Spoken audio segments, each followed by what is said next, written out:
Magaba Kanilama Avura Kulkulu Wakatoko. Amen. Jalata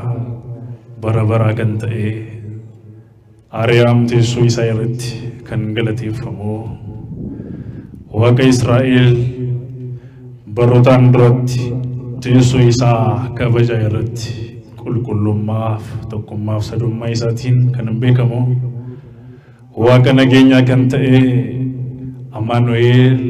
Elishadai Jesus Christos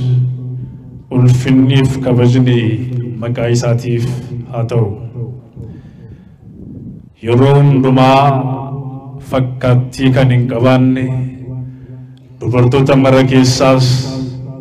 Wakayo Shikan Filat Ule Aron Kantate Kakwara Ramuse Kulkulichi Yaikob Finotalozat Kanarge Ulvati Worke Kantate Ilma Wakayo Tokos Ilmashe Jesus Christosin Drubummaran Ulfufte Drubummaran Kandes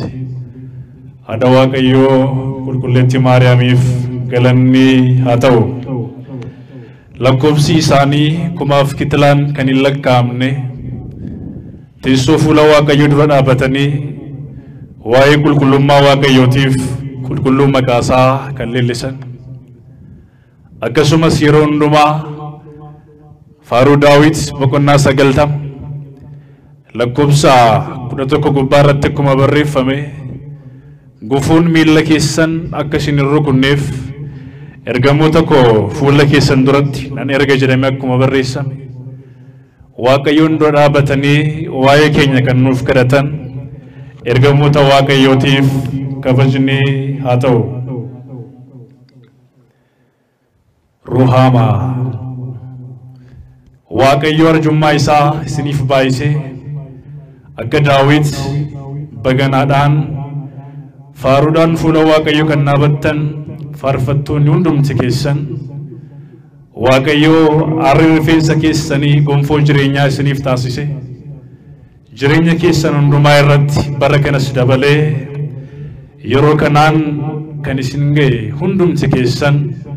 Makawaka Israeli na kamyona gisani Sagaling gisani Nagam Wakamyona gisani Kabajunif Ulfin Okubaf Sagarni Waka Kenyaf Hato Ega Yeron Kun Yero Tifula Waka Yodabane Waye Sagale Waka Yotagefan Kofatonda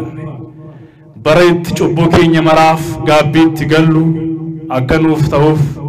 Fidafe Yamawaka Yo Nufiato Yo Waka Yunugargare, you into Nugargare Mi worry Waka you Singargare, Sagalekis and Ulkasati, Yawaka Yo Jadame Barako Kisat Malumako Kisat Yarni Abumake Yarni Malumake Yarni Abumake Akanat Fatuf Fedafe Yamake Nufiato Amen Ega Yorokanat Yowaka Yonufe Yame Turtike Nyakisat Sagale Waka Yo Akasjodu Walimbarana Undum Tikisan Sagale Kisanolika Sati Sagale Kanejadame Ruhama Jadame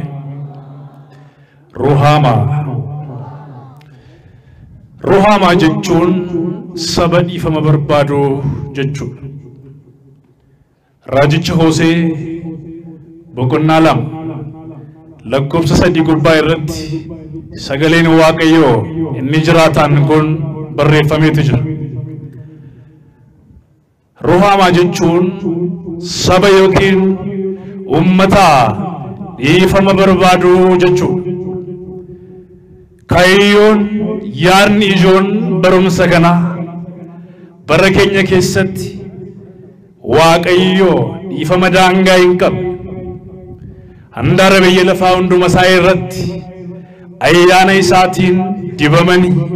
walhubamanii warreen mana isaa keessatti deddeebi'an dhiifamni waaqayyoof araarri waaqayyoo isaaniif baay'ate akka jiru addunyaaf labsu. Sagaleen kun sagalee jireenyaati. Sagaleen kun sagalee deebi'uuti. Sagaleen kun sagalee waaqayyooti. Raajichi Hosee jedhamu kun bara sana keessatti mootonni Israa'el baay'een isaanii akkasumas sabni Israa'el waa'ee dubbii sagalee waaqayyoo gurra qofaan kan dhaggeeffatu, sagaleen waaqayyoo garuu dhiifama akka ta'e, sagalee waaqayyoo garuu araara akka ta'e sabni Israa'el hin hubanne jedha. Maaliin taane hin hubanne. Kanaafidha Iyyoob kitaaba isaa boqonnaa 34 lakkoofsa 14-17 yommuu ilaallu akkas jedha. Waaqayyoo karaa tokkos karaa biraas ni dubbata, namni garuu hin hubatu. Namni maaliin ta'u? Waaqayyo kalees bara kakuu moofaa keessatti saba Israa'eliin waa'ee sagalee jireenya, waa'ee deddeebi'u, waa'ee nagummaa isaa, waa'ee abbummaa isaa saba Israa'elitti karaa raajotaatiin labsee ture. Sabni Israa'el garuu gurri isaa, maalummaan isaa, yaadi isaa waaqayyoon irraa kan fagaate ture jedha. Eenyurraa kan fagaate ture? Saba waaqayyoo bara keenya keessatti waaqayyoo wajjin jirra jenna malee, waaqayyoon faana jirra jenna malee, yaadi keenya waaqayyo irraa erga fagaate baroonni baay'een lakkaa'amaniiru. Kanaafidha tokkoffaa moototaa boqonnaa 18 lakkoofsa 21 gubbaa irratti akkas jedha. Amma yoomitti yaada lamaan okkoltu? Amma yoomitti yaadi keessan waaqayyo irraa fagaata? Amma yoomitti maalummaan keessan waaqayyo irraa fagaata? Kaleessaa seera ba'uu boqonnaa 4 lakkoofsa 21 gubbaa irratti Israa'el mucaa koo hangafaati jedhee waaqayyo Israa'eliin waa'ee mucummaa erga laatee isin abbummaa waaqayyo maaliif gantanii? Eeyyanni beekama dhiifamni waaqayyo baay'ee. Tokkoon keenya cubbuun keenya akka bara kakuu moofaa irratti barreeffama too ta'e fuula waaqayyoo namni dhaabatu hin jiru. Jiraayi nuun keessaa kan qulqullaa'e isaan cubbuu hojjetan gubbaa irratti namni harka kaasu gonkumallee hin jiru. Kanaafidha waaqayyo guyyaa irraa kanatti sagalee ruhaamaa jedhuun akka barannu kan nu fayyame. Waaqayyo dhiifama isaatiin, araara isaatiin gara isaatti akka nu deebisuuf fedhaa fayyama isaa nuuf haa ta'u. Ijoollee waaqayyoo egaa akkuma jalqaba isinitti himetti waaqni koof waaqni keessan xumurri barichaa yommuu ga'etti waaqni Israa'el ilma isaa tokkicha dubartii irraas kan dhalate seeraa gadittis seera haquufatoo hin taane seera jabeessuudhaaf sagalee raajotaa jabeessuudhaaf gara addunyaa kanaa dhufee jedha. Qulqullicha Phaawulos ergaa isaa gara warra Galaatiyaa boqonnaa 4 lakkoofsa 4 gubbaa akkas jedha. Xumurri barichaa yommuu ga'etti waaqayyo ilma isaa tokkicha erge. Galanni maqaa isaaf haa ta'u. Xumurri barichaa jechuun maal jechuun? Fayyinni namootaa yommuu ga'etti warreen kaleessa badii balleessaniif, warreen kaleessa gidiraa keessa turaniif waaqayyo akeekni isaa, yaadni isaa, maalummaan isaa ilmaan isaatiif kan qabu dhiifamadha. Maalidha? Maali saba waaqayyo? Dhiifamadha. Kanaafi amma Hoseen saba kanaaf dhiifamni haa ta'u. Maaltu haa ta'u? Dhiifamni haa ta'u. Baay'een keenya bara keenya keessatti dadhabina obboleessa keenya, dadhabbii obboleettii keenya irra darbuuf yoo osoo dandeenyu iccitii xiqqaa bakka guddaa irratti, bakka qilleensi afarsuu danda'u gubbaa irratti, bakka irratti kan isaan baasne baay'ee keenyatu jira saba waaqayyo. Har'a garuu waaqayyo warreen sagalee jireenyaa kana dhageessanu, warreen sagalee fayyinaa kana dhageessanu dhuguman isiniin jedha waaqayyo abbaa araaraati. Waaqayyo abbaa maaliiti? Waaqayyo abbaa maaliiti? Abbaa araaraati. baay'een keenya lagaan wal qorneer baay'een keenya qooqaan baay'een keenya afaaniin lagaan wal qorneer seenaa tokko kitaaba keessatti wangeela Yohaannis boqonnaa 4 lakkoofsa tokko kaastanii yommuu ilaaltanu seenaa tokkotu jira magaalaa Samaariyaa keessatti dhiifama Waaqayyo kan barbaadu arjummaa Waaqayyo kan barbaadu barri ishee arraba namootaatiin kan hadhaa'e jireenyi ishee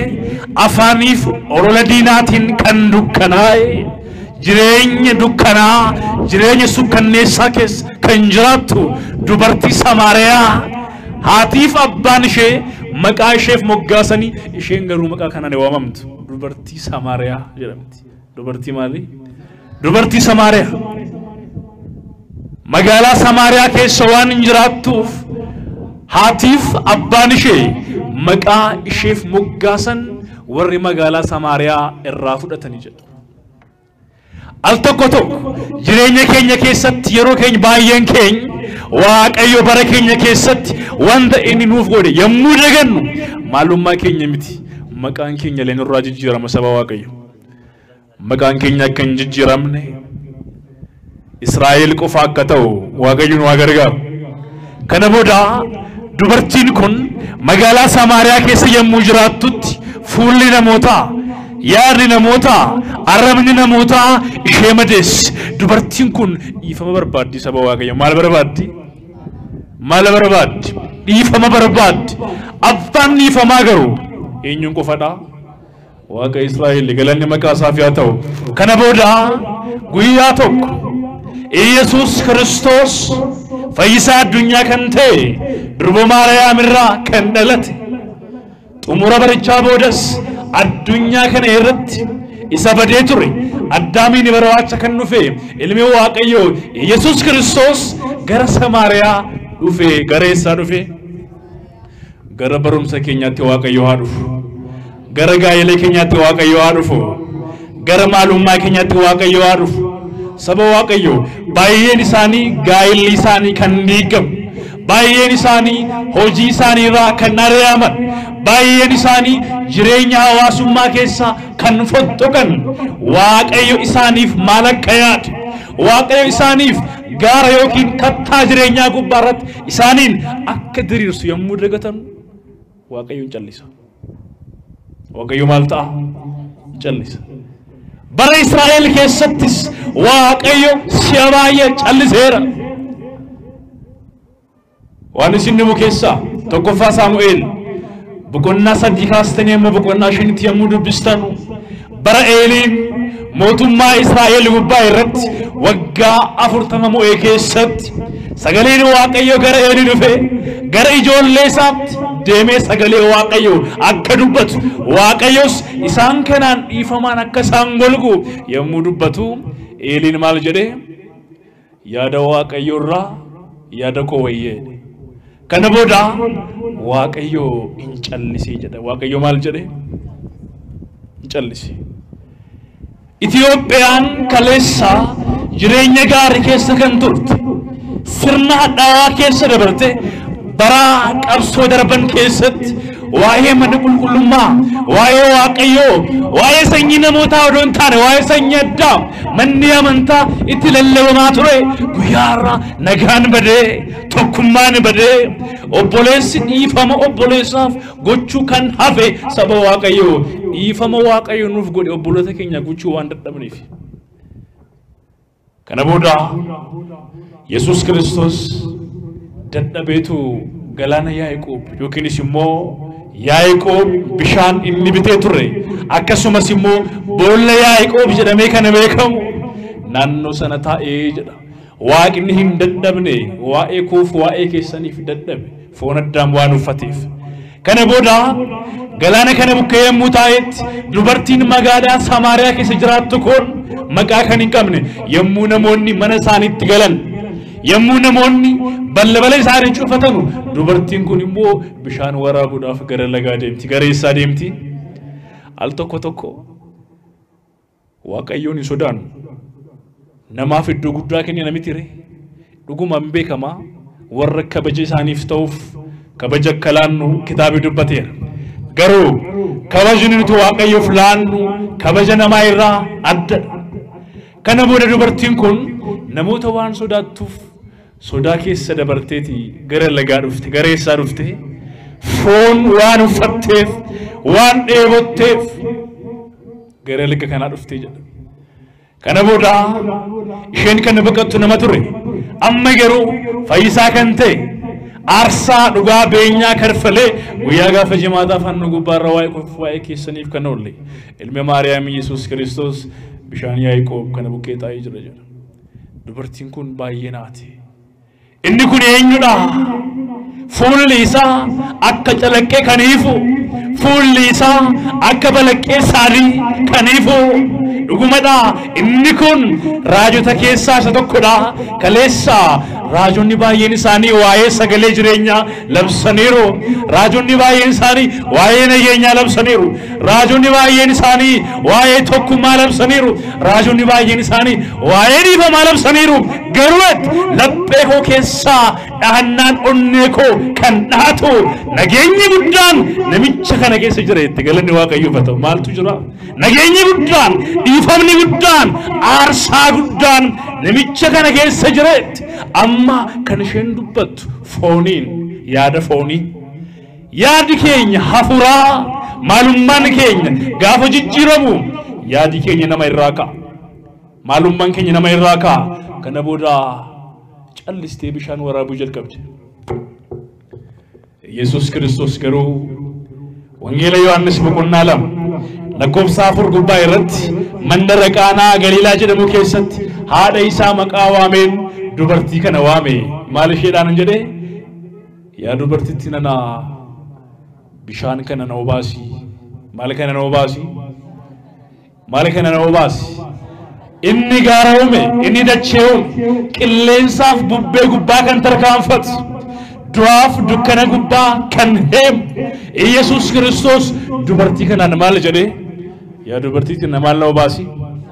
raajicha Isaayyaas boqonnaa 55 akkasumas mul'ata Yohaannis boqonnaa 22 lakkoofsa 17 gubbaa isin warri dheebottan kottaa bishaan jireenyaa dhugaa tola kaffaltii kan hin qabne maal kan hin qabne kaffaltii kan hin qabne beenyaan kan itti kaffalame dacheen kun yommuu uumame waaqayyo dachee kana gubbaa irratti galaana kan dhangalaase tola waan uumameef tola kottaa dhugaa inni bishaan kana uume dubartii kana bishaan kadhate amma kaleessa warri Yihuudootaaf warri Samaariyaa gidduu isaanii dhiifamni hin turre gidduu isaanii waliigaltee hin turre gidduu isaanii waan cimaatu ture kattaa waliigaltee hin qabne ture kana booda kana cabsuudhaaf akkas jedhe dubartiin kun akkas jette yaa namicha nana ati Yihuudaa warra Yihuudaa fakkaata ani immoo dubartii magaalaa Samaariyaati warri Yihuudaaf warri Samaariyaa waliigaltee hin qabanu maal hin qabanu waliigaltee hin qabanu tokkummaa hin qabanu akkamitti dubartii Samaariyaa irraa bishaan kadhattaa jennaan isa bishaan kana uume isa maal kana uume sagalee kana dubbadhaa baay'ee natti tola isa bishaan kana uume jedhame osoo beekta ta'ee atiyyuu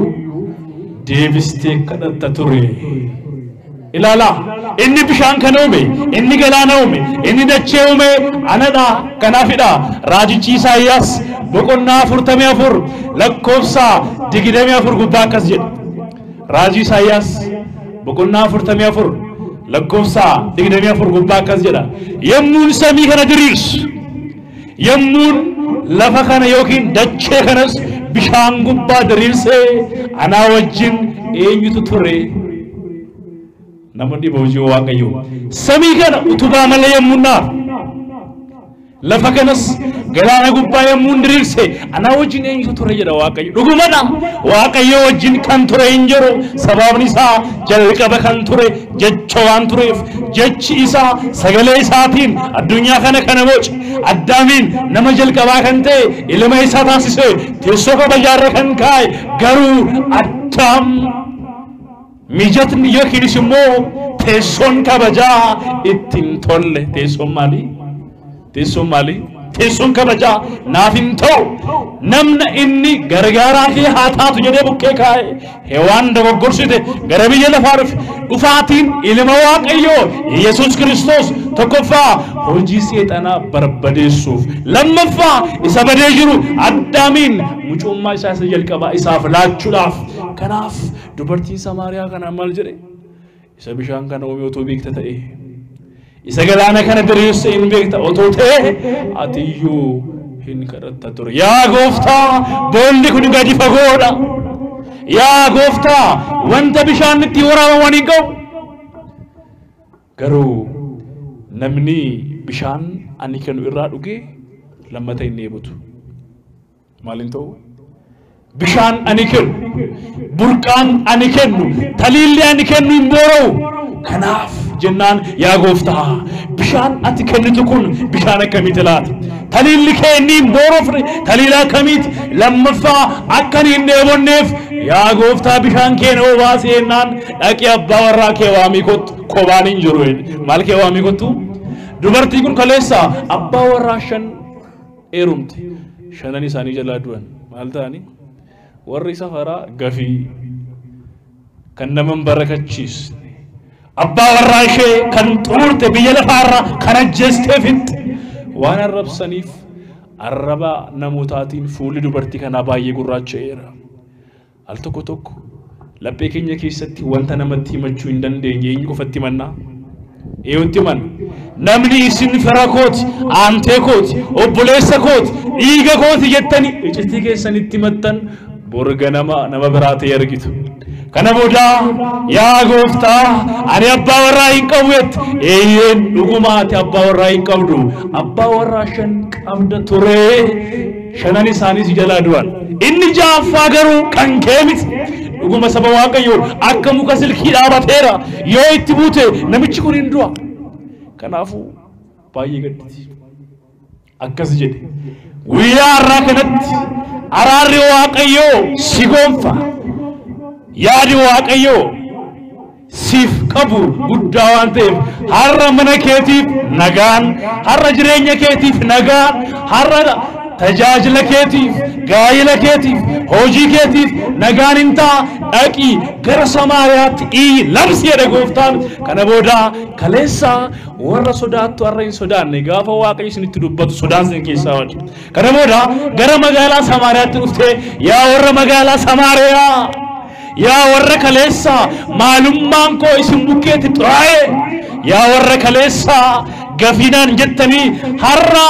namicha otoo hin taane namicha kana isaan jedhu waaqa waaqotaa kan ta'e waaqa Israa'el kaleessa warri Israa'el warra akka Musee galaana maqaa isaan kan hiran warra akka Iyyaasu samii gubbaa irratti maqaa isaatiin aduu kan dhaaban warra akka Eeliyaas faan baay'een isaanii maqaa isaatiin addunyaa kan raasan ilmi Maariyaam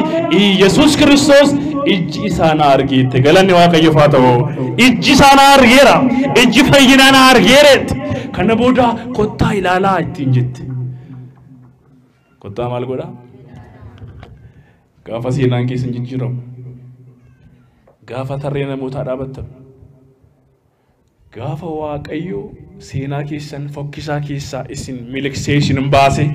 gaara jireenyaa gubbaarra isin naabu diinni keessan jedhee isin laala maal argatan laata maaltu isaaniif ta'e laata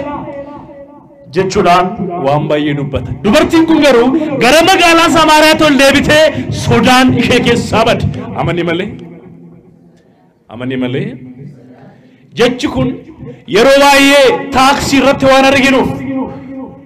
girgiddaa irratti waan arginuuf jecha salphaanutti fakkaachuu danda'a garuu ameen jechuun waaqayyo jechuudha maal jechuudha ameen jechuun maqaa Yesuus Kiristoos mul'ata Yohaannis boqonnaa 3 lakkoofsa 14 gubbaa akkas jedha ameen kan ta'e akkas jedha ameen inni ta'e gaarummaa kan raawwatu raajii kan raawwatu warra du'an boolla keessaa kan kaasu ameen inni ta'e akkas jedha jedhee dubbata Yohaannis kana booda dubartiin kun harka ishee bal'iste kaleessa fuula ishee kan dhoksitu har'a garuu akkas jetti har'a waaqayyoon seenaa koo jijjiireera mana kootiifis dhiifamni guddaan ta'eera mana kootiif guyyaa har'a ruhaamaa ta'eera faaruun keessa ruhaamaa lallabi keessa ruhaamaa qulqulleessaan keessa ruhaamaa ta'eera kanaaf warri kaleessa ija dhiifamaatiin nallaalle har'a garuu abbaa dhiifamaa kan ta'e Kiristoos Yesuus ilmi Maariyaam tokkichi ilmi Waaqayyoo kaleessa Isaayyaas boqonnaa 53 gubbaarratti kan dubbate dhaloota keessaa eenyutu hubate waa'ee keenyaaf kan reebame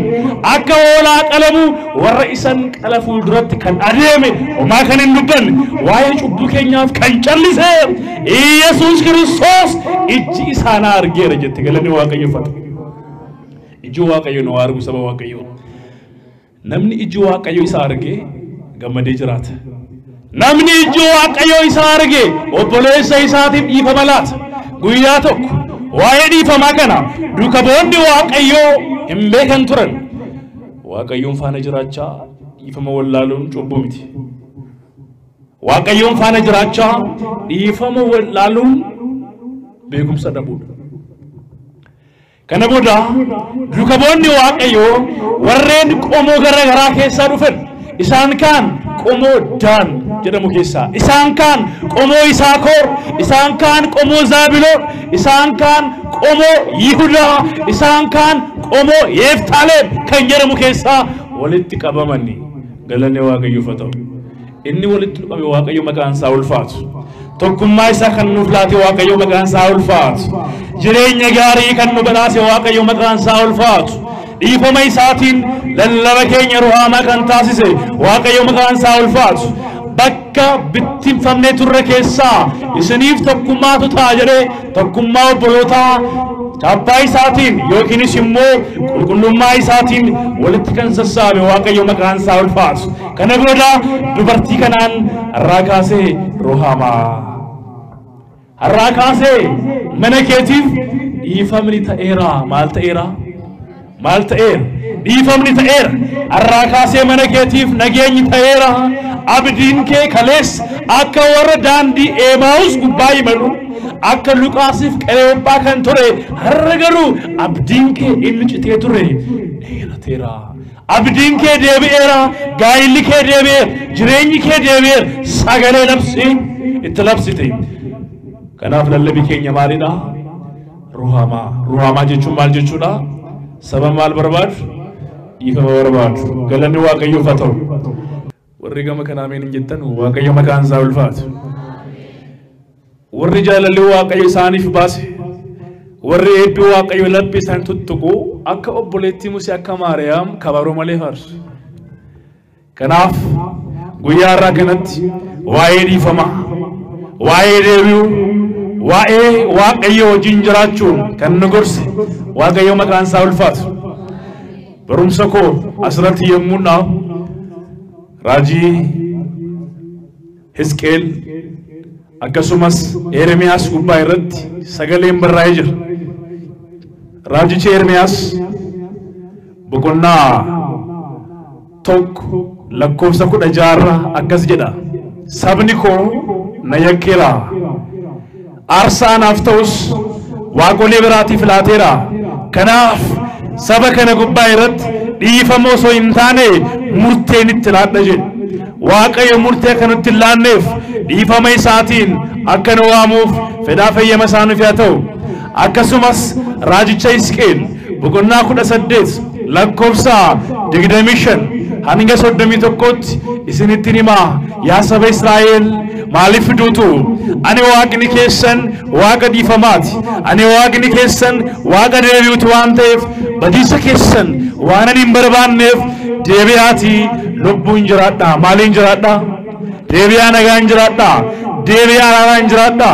deebi'aa Waaqayyo wajjin kattaa jireenyaa gubbaa irratti faaruuf ililleen jiraadha kan nu barsiise kan nu gorse waaqni Israa'el maqaan isaa ulfaatu mata dureen barumsa keenya maal ture ruhaamaa jedhame ruhaamaa inni nu barsiise inni nu gorse gara mana jireenyaa isaatti kan nu deebise firii 30 60 dhibbaa busree dhaaltota mana isaa akka taanuuf fedhaa fayyama isaa nuuf haa ta'u. Boris waggaa har'aas Waaqayyoo lakkoofsa keessaa osoo nu hanqisin mana isaa keessatti gammachuuf ililleen walitti akka nu qabu fedhaa fayyama isaa nuuf haa ta'u. Inni nu barsiise Waaqni waaqotaa mootiin moototaa jiraataa bara baraa kan ta'e ilma Maariyaam tokkicha ilma Waaqayyoo guyyaa dhufaatii isaatti nu faana akka ta'u akkasumas mootummaa isaa gubbaa irratti akka nu yaadatuuf fedhaa fayyama isaa nuuf haa ta'u. Galanni Waaqayyoof haa ta'u.